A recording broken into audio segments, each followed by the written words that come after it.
తెలుగు భూమి news channel నేను సుమలత. రాజన్న సిరిసిల్ల జిల్లా రుద్రంగి మండలంలోని కొనుగోలు కేంద్రాలను వేములవాడ ఆర్డీఓ రాజేశ్వర్ పరిశీలించారు. ఈ సందర్భంగా రైతులతో మాట్లాడుతూ రైసు మిల్లుల వద్ద హవాలీ కూలీల కొరత ఉందని, అందుకే అన్లోడింగ్ ఆలస్యం అవుతుందని అన్నారు. బీహారీ కూలీలు ఓటు వేయడానికి తమ సొంత ఊర్లకు వెళ్లినందున కూలీల కొరత ఏర్పడిందని అన్నారు. ఈ రోజు రైసు మిల్లుల యజమానులతో, లారీల యజమానులతో మాట్లాడడం జరిగిందని అన్నారు. ప్రతిరోజు కొనుగోలు కేంద్రాలను పరిశీలించి ధాన్యం సేకరణ పూర్తి అయ్యేలా చూడాలని స్థానిక తహసీల్దారును ఆదేశించారు. రైసు మిల్లుల వద్ద హమాలీ కూలీలను ఏర్పాటు చేసి లారీలు వచ్చే విధంగా చూసి 3 రోజుల్లో ధాన్యం సేకరణ పూర్తి అయ్యేలా చూస్తారని రైతులకు ఆర్డీఓ తెలిపారు.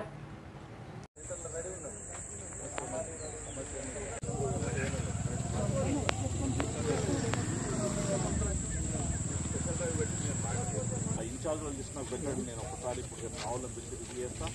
నాకు ఇంకోటి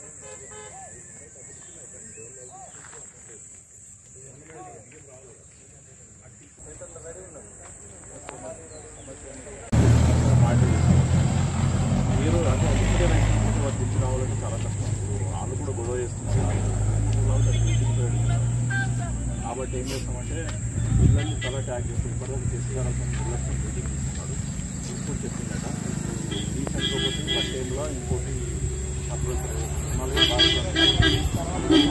ఏమి ఇబ్బంది లేదు. సో ఇప్పుడు ఏంటంటే మీకు ఎటొచ్చి నేను అన్ని మిల్లతో నాడు అలాట్మెంట్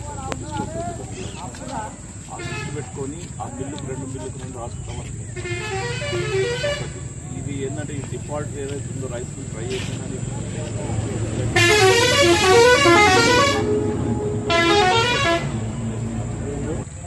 నేను కూడా వీలైన సార్లు వస్తారు. రేపు ఏం చేస్తానంటే వాళ్ళు మిల్లకు మన ఆలయాలు ఇన్ఛార్జ్ పెట్టినారు.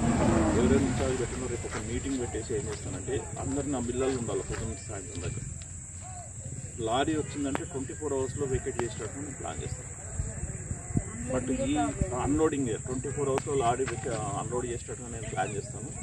మీరేం చేయండి అంటే నాకు ఇక్కడ లోడ్ చేసుకుంటూ పంపండి. లారీలు షార్టేజ్ ఉంటే నాకు రెగ్యులర్గా మార్నింగ్ వస్తారు, ఈవినింగ్ వస్తారు. ఖచ్చితంగా సెంటర్కి వచ్చి నాకు రోజు చెప్పు. నేను కూడా మళ్ళీ ఒకసారి నేను రేపు ఒక్కరోజు ఎల్లుండి వస్తున్నాయి మళ్ళీ సెంటర్కి. అర్థమవుతుందా? నాకు ఎక్కడికి వెళ్ళి వచ్చినట్టు నీకు ఇప్పుడు వేరే అలాట్మెంట్ ఇప్పిస్తాను. అన్ని మిల్లకి నీకు ఒక మిల్లు కోతలు కాదు పోదు. వాడు అక్కడ ఇప్పుడు ఆడు